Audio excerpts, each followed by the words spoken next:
नमस्कार।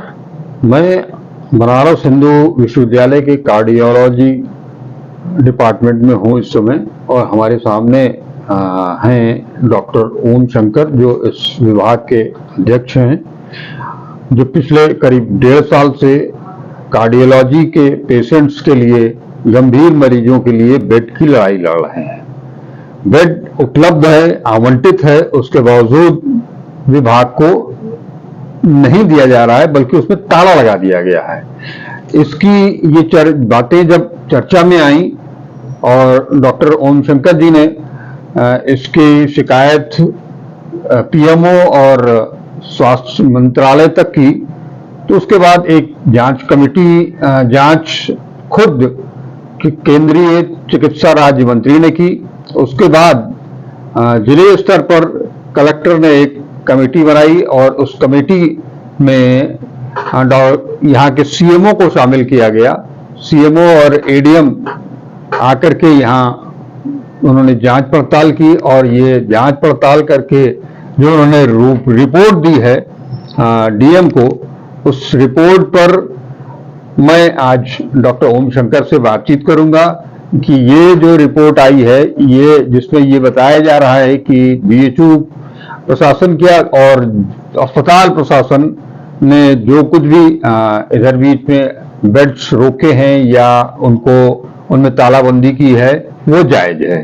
इसको किस तरह से आप देख रहे हैं डॉक्टर साहब? जो लड़ाई आप पिछले 1.5 साल से बेड की लड़ रहे हैं, उसमें प्रशासन की जो टीम आई है, उसका कहना है कि वो बीएचयू जो अपना पक्ष रख रहा है वो सही है। एक तरह से बनारस की जो टीम है उसने आपके दावे को झुटलाया है। घोर कलयुग है, और मैं तो मतलब सोच भी नहीं सकता कि कोई भी आदमी जो एक चिकित्सक है, सीएमओ भी चिकित्सक होते हैं जी, वो इस तरह से अमानवीय तरीके से किसी चीजों का भेदभाव पूर्ण विश्लेषण कर सकते हैं।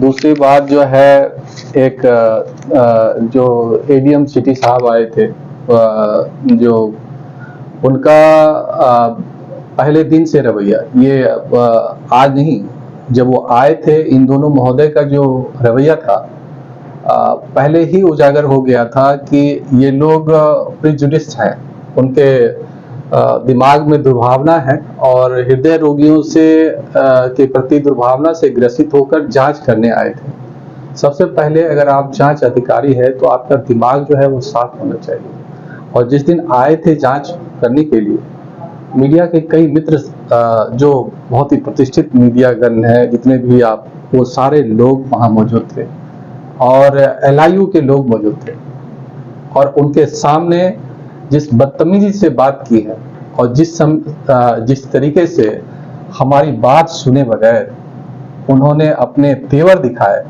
उसी समय ये साबित हो गया था कि उनके रिपोर्ट में क्या आने वाला है। और इसीलिए ये देखिए ट्वीट है जो प्रधानमंत्री जी को मैंने किया था तब के संदर्भ में, जब वो गए थे, और उसके बाद एक और ट्वीट किया था मैंने, वो ये है, 2 ट्वीट किए थे मैंने, जिसमें साफ बताया था कि इनका व्यवहार कैसा है और इनसे किस तरह की उम्मीद जो है की जा सकती है। इसलिए अगर ये जो रिपोर्ट आया है तो इसमें कुछ भी नया नहीं है, ये अपेक्षित रिपोर्ट है। जो क्या है कि वो आए थे जांच करने में कंप्लेन करने वाले कौन थे? आम जनता की तरफ से डॉक्टर ओम शंकर।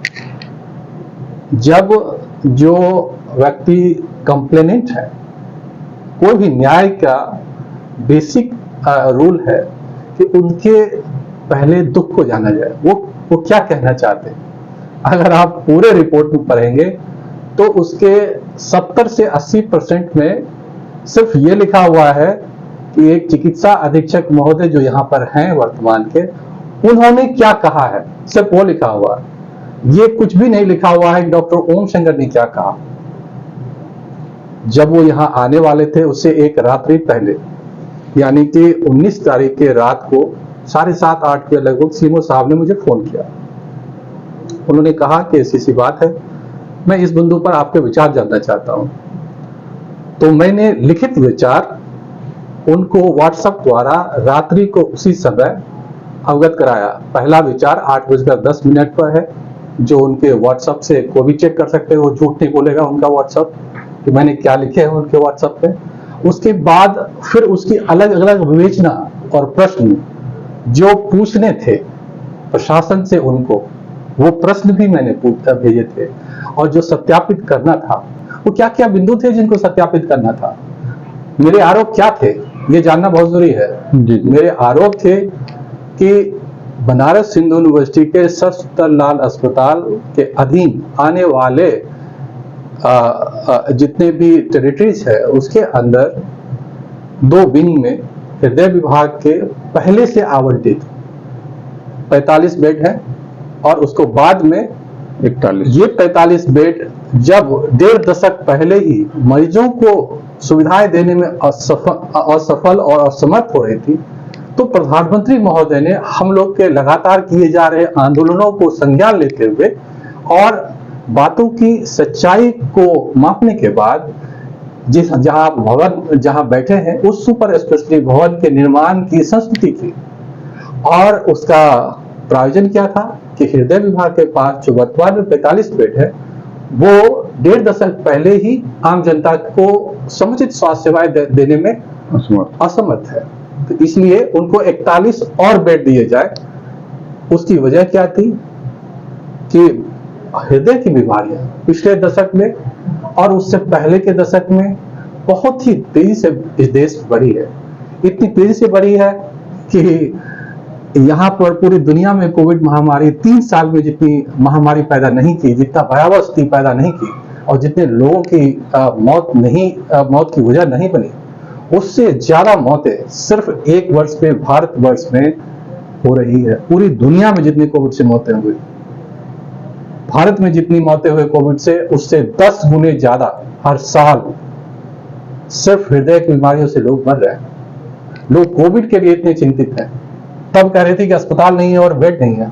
आज मैं जब पहले कह रहा हूं, उस समय पहले कह रहा था मैं कि एम्स बनाइए जी। अगर मेरी बात को माने होते और बनारस में और अन्य जगहों पर 3 से 6 करोड़ आबादी में एम्स बनाए होते, तो शायद कोविड काल में इससे बेहतर तरीके से हम कोविड से लड़ सकते थे। उस समय हमको अस्थायी अस्पताल खोजने की जरूरत नहीं होती। एक जिसकी कीमत 1 है, उसके 10 गुने खर्च नहीं करने होते। आज भी वही स्थिति है, ठीक वही स्थिति है। पहले मैं कह रहा हूं, इतने सालों से कह रहा हूं कि हृदय की बीमारियां अनियंत्रित हो रही है। ना सिर्फ भारत, मतलब बनारस की बात कर रहा हूं, मैं पूरे देश की बात कर रहा हूं। और ये अस्पताल, मैं तो कह रहा हूं 50 डेडिकेटेड, कई बार कह चुका हूं कि हृदय की गंभीर बीमारियों के इलाज के लिए कम से कम पूरे देश के अंदर 50 डेडिकेटेड कार्डियक सेंटर चाहिए, और जिसमें कम से कम 250 बेड होने चाहिए। सिर्फ हृदय के अस्पताल, रीजनल सेंटर्स पूरे ऑल अक्रॉस द कंट्री, जिसमें एक ये जो प्रधानमंत्री जी का संसदीय क्षेत्र है, वो वहां भी स्थापित होना चाहिए। उस पूरी कहानी को सिमटा कर 45 बेड जो आज से 1.5 दशक पहले ही पूर्वांचल के आसपास के लोगों को हृदय की स्वास्थ्य सुविधाएं देने में असमर्थ थी, आज कह रहे हैं कि 41 बेड पर ये सक्षम है, और आपको इससे ज्यादा जरूरत नहीं है। इससे हास्यास्पद और क्या रिपोर्ट हो सकती है। ये ऐसे अधिकारी अगर इस देश में नीतियां बनाते रहे तो हमारे समझ से लोग जो है कीड़े मकोड़ों की तरह मरते रहेंगे। ऐसे लोगों को सबसे पहले तो तुरंत जो है इसके विरुद्ध कार्रवाई करनी चाहिए कि आप इतने अक्षम होकर इतने सीरियस पद पर कैसे बैठे हैं। आपको ये नहीं पता कि आज पूरी दुनिया में हृदय की बीमारियां जो है वो नंबर 1 किलर है। भारतवर्ष में भी ये नंबर 1 किलर है। विदेशों से यहाँ 10 से 15 साल पहले बीमारियां हो रही है, यहाँ के नौजवान इसके चपेट में आ रहा है। आधी मौतें होने वाली 50 साल से कम आयु की है। हर तीसरा व्यक्ति जो आज इस देश में मर रहा है वो हृदय की बीमारियों से मर रहा है। इतने गंभीर समस्या के ऊपर इतना हल्का रिपोर्ट, इतना बायस रिपोर्ट, या किसी के दबाव में या किसी प्रलोभन में, ये तो मुझे नहीं पता, या किसी दुर्भावना से ग्रसित होकर ये किसी भी तरह से लिया गया निर्णय सीधा ये मेरा अस्पताल में बेड पर मैं नहीं सोऊंगा, यहाँ के आसपास के मरीज सोएंगे। उसमें उनके रिश्तेदार भी हो सकते हैं, किसी भी के रिश्तेदार हो सकते हैं, कोई भी व्यक्ति हो सकता है। अगर आप उनके जीवन जीने के अधिकार के साथ खिलवाड़ रहे हैं, क्योंकि जब बेड नहीं रहेंगे, पहले 45 बेड 1.5 दशक पहले इनसफिशिएंट थे, एडमिशन की बेड करिए, गोल गोल मत घुमाइए कि एडमिशन के लिए उपलब्ध 45 बेड थे। जांच की बिंदु क्या थी, वो खाली हैं या नहीं है सुपर स्पेशलिटी 41 दिए गए बेड, जिस पर उन्होंने कुछ नहीं कहा। उन्होंने कहा क्या, या तो खुला हुआ था, बेड खुला हुआ था, नीचे जाके देखना चाहिए था क्या उसमें एडमिशन भी खुला हुआ था। इस एडमिशन को किसने लॉक किया था? बीएचयू का एडमिनिस्ट्रेशन है। आपने देखा, आपने माना वहां पर कि ये बेड पर कोई मरीज नहीं है, ना ही 24 बेड जो सामान्य वार्ड में थे सुपर स्पेशलिटी विंग के, और ना ही 17 बेड जो सीसीयू के थे उस पर एक भी मरीज थे। मरीज क्यों नहीं थे? क्योंकि अस्पताल प्रशासन ने उस पर एडमिशन रोक रखा है डिजिटली, क्योंकि यहाँ एडमिशन HIMS सिस्टम से होता है। HIMS सिस्टम एक कंप्यूटरीकृत सिस्टम है जिसमें अगर बेड अवेलेबल नहीं दिखेगा तो आपके पास कितने भी बेड खाली हो उस पर आप भर्ती नहीं कर पाएंगे। उनको चिकित्सा अधीक्षक महोदय बनारस हिंदू यूनिवर्सिटी के सर सुंदरलाल अस्पताल के ब्लॉक कर रखा है, वो विजिबल ही नहीं होता है। यानी कि 86 में से सिर्फ 45 बेड ही हृदय विभाग के HIMS सिस्टम में विजिबल होते हैं, जो पुरानी बिल्डिंग में है। नई बिल्डिंग के एक भी बेड दिखाई नहीं देते हैं। अगर आप ये कहते हैं कि 41 बेड सफिशिएंट है और 45 बेड एडमिशन से उसकी आवश्यकता नहीं है, सिर्फ 41 बेड की आवश्यकता है, तो सबसे पहले तो आप प्रधानमंत्री जी को झूठ साबित कर रहे हैं, क्योंकि प्रधानमंत्री जी ने यह निर्णय लिया था कि वो 45 बेड जो है इनसफिशिएंट है। मांग हमारी थी, लेकिन उसको इंडोर्स प्रधानमंत्री जी ने किया था, नीति विभाग ने किया था, तब जाकर ये सुपर स्पेशलिटी भवन बना था। तो आप सबके विरुद्ध रिपोर्ट दे रहे हैं, आप आम जनता को के जीवन जीने के अधिकार के विरुद्ध दे रहे हैं, क्योंकि उसकी मृत्यु हो जाएगी अगर बेड नहीं मिलेंगे तो उसके जीवन जीने से आप खिलवाड़ कर रहे हैं। आप प्रधानमंत्री जी को गलत साबित कर रहे हैं, यानी CMO साहब और ADM साहब। आप हमारी मांगों को गलत कर रहे हैं। आप कहां से इतने बड़े एक्सपर्ट हो गए, वो भी बिना सुने हुए, बिना पढ़े हुए। मैंने जो आपको व्हाट्सएप भेजा, जो सारी दलील थी उसके अंदर कि किस तरह से BHU के एडमिनिस्ट्रेशन जो है हृदय के मरीजों के साथ दुर्भावना के साथ काम कर रहा है। उस एक एविडेंस आपकी पूरी रिपोर्ट में 70-80% खाली MS के कंप्लेन लिखे हैं, और बाकी बात में जो भी लिखा है वो मेरे बातों की स्वीकारती है, सीधे तौर पर नहीं उल्टे तौर पर। आपने कहा है कि वहां बेड खाली पाया गया, लेकिन ये नहीं बताया कि क्यों खाली था। वो खाली उस पर बिस्तर पे लोग नहीं थे, बिल्कुल ये नहीं बताया आपने। आपने जाकर ये नहीं देखा कि डिजिटल सिस्टम में क्या उस 41 बेड पर मरीजों का एडमिशन परमिसिबल था। ये अगर नहीं था तो जिम्मेदार कौन थे?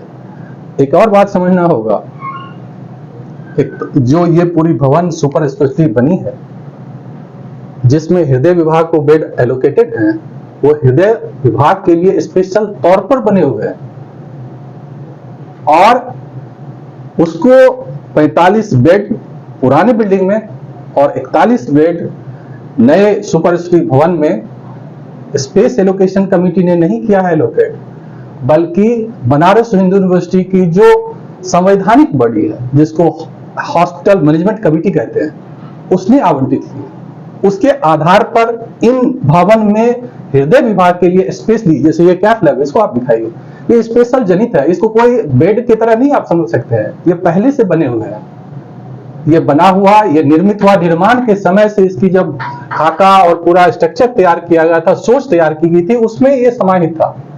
उसको स्पेस कमेटी ने नहीं डिसाइड किया है, उसको हॉस्पिटल मैनेजमेंट कमेटी ने डिसाइड किया है, उसको प्रधानमंत्री जी की कमेटी ने डिसाइड किया है, उनको नीति आयोग ने डिसाइड किया है फंड देने के लिए और इनको निर्माण के लिए।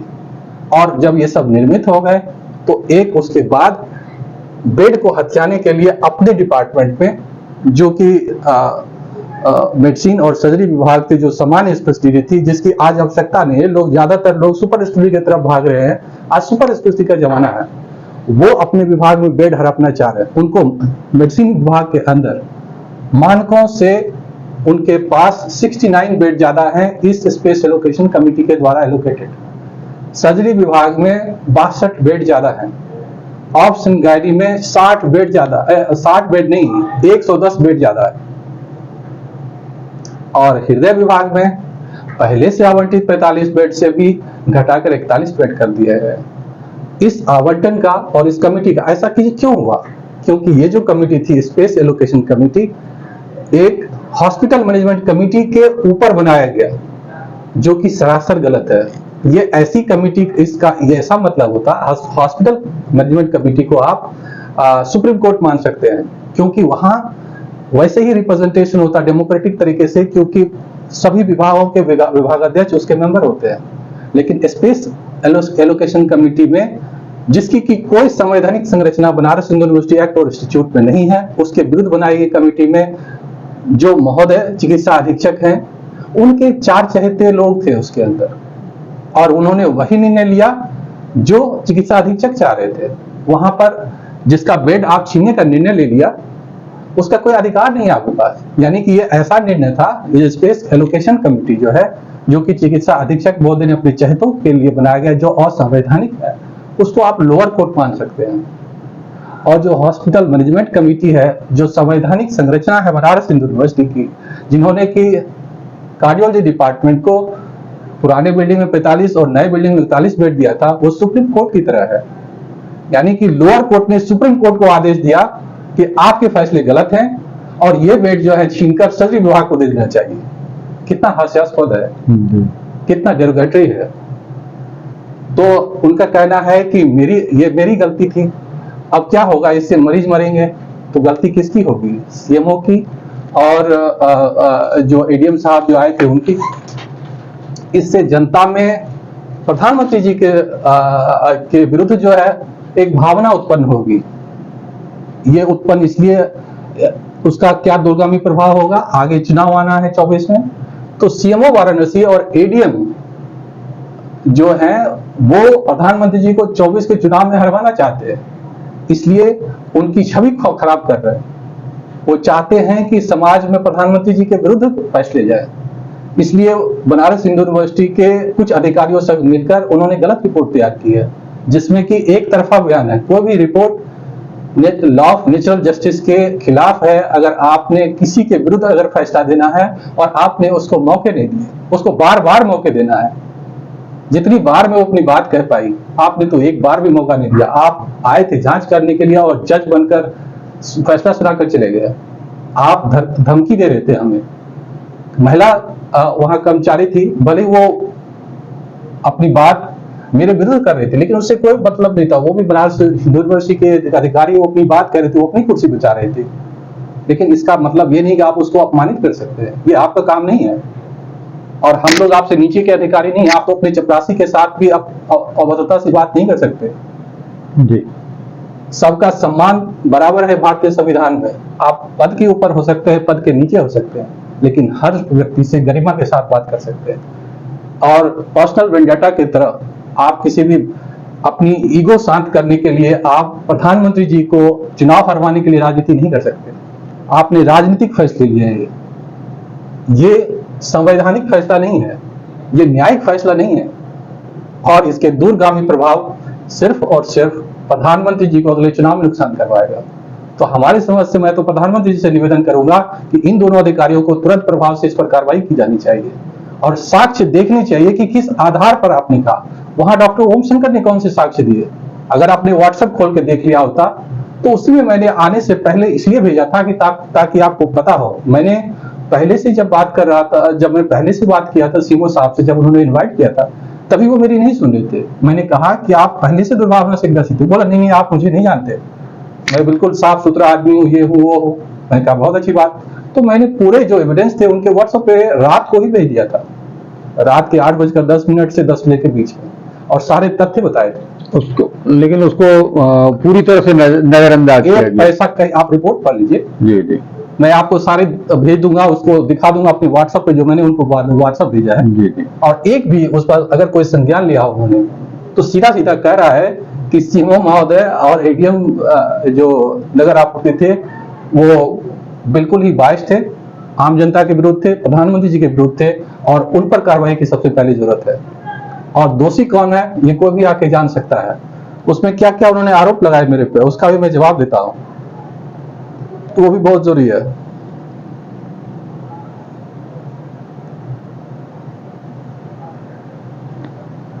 उन्होंने कहा कि विभागाध्यक्ष कार्डियोलॉजी किसी भी समस्या के जनहित में समाधान के प्रति बेहद उदासीन है। जब मैं बनारस हिंदू यूनिवर्सिटी में आज से 1.5 साल पहले आया था तो बनारस हिंदू यूनिवर्सिटी में एंजियोप्लास्टी नहीं होती थी। बनारस हिंदू यूनिवर्सिटी क्या पूरे बनारस के आसपास पूरे पूर्वांचल में नहीं होती थी, यहाँ क्या पूरे बिहार में नहीं होती थी। तब मैं जब आया था तब भी इसी अधिकारियों ने, ऐसे ही बीएचयू के अधिकारियों ने मुझे कहा कि यहाँ पर एंजियोप्लास्टी करना कानून के विरुद्ध है। आम जनता के मौलिक अधिकार की रक्षा करने के लिए, उसके जीवन की रक्षा करने के लिए मैंने अपने जीवन के सारे दांव लगाकर, अपनी पढ़ाई लिखाई सब कुछ को दांव पर छोड़कर पहली एंजियोप्लास्टी की, फिर हमसे सवाल जवाब पूछा गया, फिर दूसरी की, और इसके बाद हमने हमारी उस जो मुहिम थी उसको इन लोगों को मानना पड़ा कि ये आम जनता के हित के लिए है। तो अगर किसी की जान बचाने के लिए 100 साल भी जो नहीं हो पाया, वो व्यवस्था अगर हृदय विभाग को मैंने बीएचयू में स्थापित किया, ये अगर आम जनता के विरुद्ध है तो आम जनता के साथ कौन सा है। उसके बाद बनारस हिंदू यूनिवर्सिटी को और क्या पूरे देश के लिए मैंने स्वास्थ्य के मौलिक अधिकार की बात की। राजस्थान सरकार ने आज इसको लागू कर दिया है। हमारी मुहिम की वजह से स्वास्थ्य राजनीति का मुद्दा बना, लोग राजनीति करने लगे स्वास्थ्य के ऊपर, जिसमें प्रधानमंत्री जी खुद शामिल हैं और सारी पार्टियां शामिल है। आज कोई भी ऐसी पार्टी नहीं जो स्वास्थ्य की राजनीति न करता हो। इस स्वास्थ्य की राजनीति को हमने खड़ा किया। प्रधानमंत्री जी ने स्वास्थ्य को आउट ऑफ द 4 पिलर्स एक अपने जो बजट प्रेजेंट किए उसमें एक पिलर माना। उन्होंने स्वास्थ्य को मौलिक अधिकार का दर्जा देने के नीति आयोग के एक समय था, एक हाई लेवल कमेटी ने रिकमेंडेशन किया। वो आज भले ही पेंडिंग में, मुझे लगता है आगे जरूर वो लागू होगा। आयुष्मान भारत जैसी योजना हमारे मुहिम से लागू हुई, इतने सारे एम्स बने। आज मैं इतने सारे कार्डियक सेंटर की बात कर रहा हूँ, primary health centre, secondary health centre, tertiary health centre को मजबूत करने की बात की, पूरे देश में सरकारी अस्पतालों को एम्स लाइक इंस्टीट्यूशन बनाने की बात की, स्वास्थ्य के बजट को टोटल बजट के 10% देने की बात की। क्या ये सब फैसले और ये सब मुहिम, इस देश में कि 3 बार आमरण अनशन किया, 14 महीने सस्पेंड हुआ, ये सब आम जनता के विरुद्ध था? क्या ये भावनाएं आज जो मैं लड़ रहा हूं वेट बढ़ाने से, ये आम जनता के लिए नुकसानदेह होगा? कितना गलत और कितना मतलब दुर्भावपूर्ण ये उनका कथन है। आगे सुनिए क्या कह रहे हैं।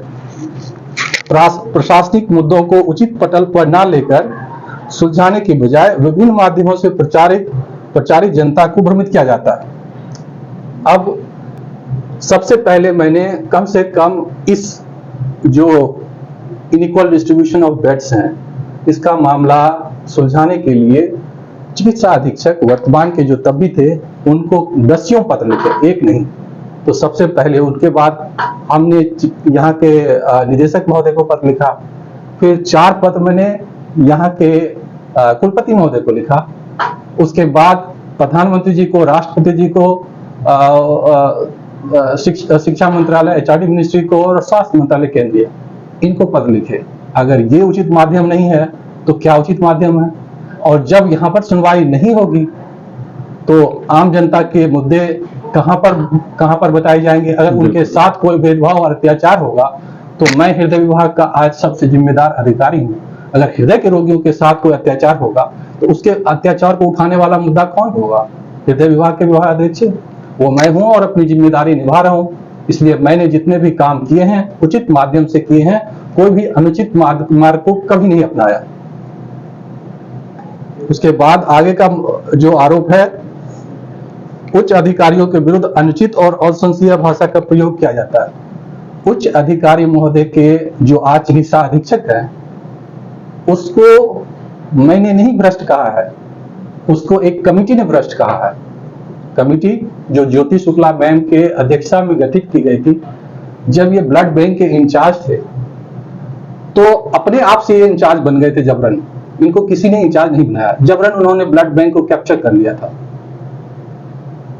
जब जांच कमेटी ने कहा कि किसने आपको इंचार्ज बनाया है, जरा आप उसके कागज दिखाएं, ये कागज नहीं दिखा पाए।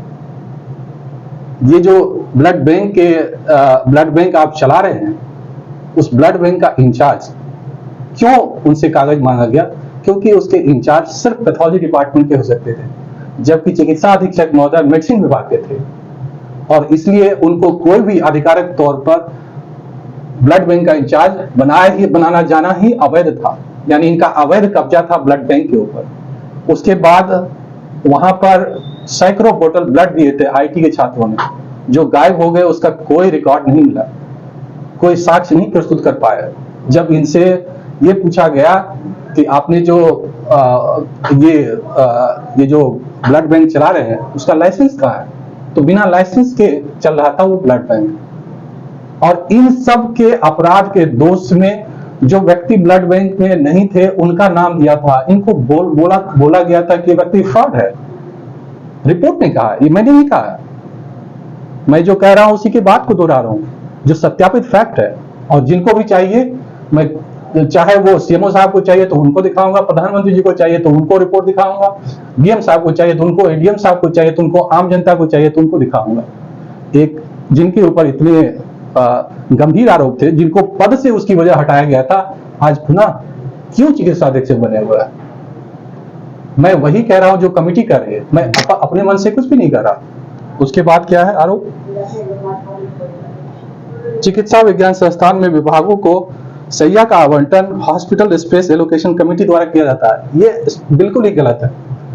बनारस हिंदू यूनिवर्सिटी में पॉलिसी मेकिंग के लिए बॉडी, स्पेशली कानूनन बॉडी बना हुआ लीगल बॉडी है, जिसको बीएचओ एक्ट में समाहित किया गया है। वो कहता है कि कोई भी पॉलिसी और प्लानिंग जो है पीपीसी बॉडी द्वारा लिया जाएगा, और हॉस्पिटल स्तर पर कोई भी निर्णय हॉस्पिटल मैनेजमेंट के लिए कमेटी बोला जाएगा। ऐसा इसलिए कहता है कि इसमें सभी विभागों के डेमोक्रेटिक रिप्रेजेंटेशन होते हैं, यानी उसके विभाग अध्यक्ष, उसके मेंबर बाय डिफॉल्ट होते हैं।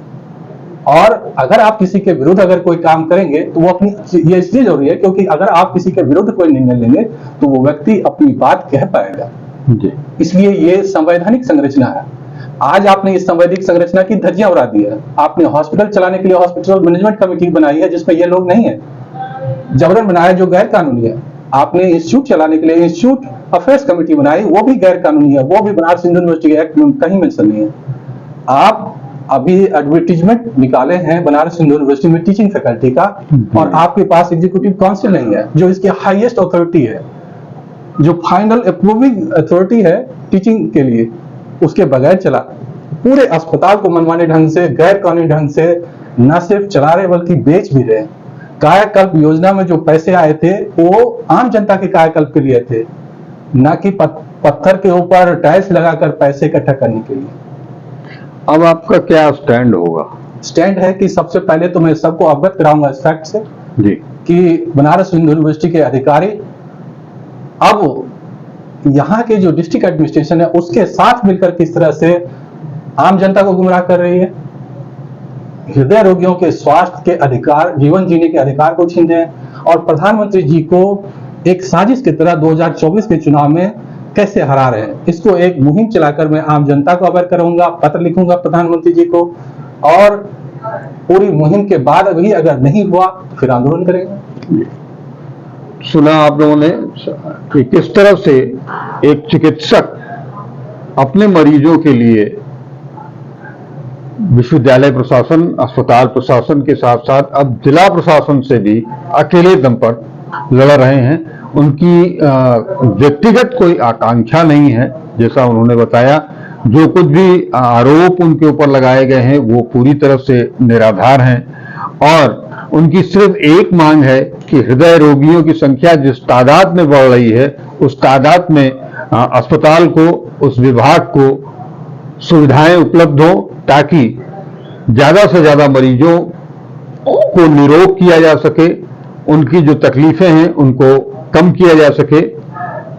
हम आपसे पुनः आग्रह करेंगे कि इस मुहिम में आप सभी शामिल हों, डॉक्टर साहब के साथ हाथ कंधे से कंधा मिलाकर के, क्योंकि ये सारी जो चीजें हैं, ये सारा जो घटनाक्रम है वो आपके लिए है, आपके शुभचिंतकों के लिए है, आपके वो पीड़ित मरीजों के लिए है। धन्यवाद।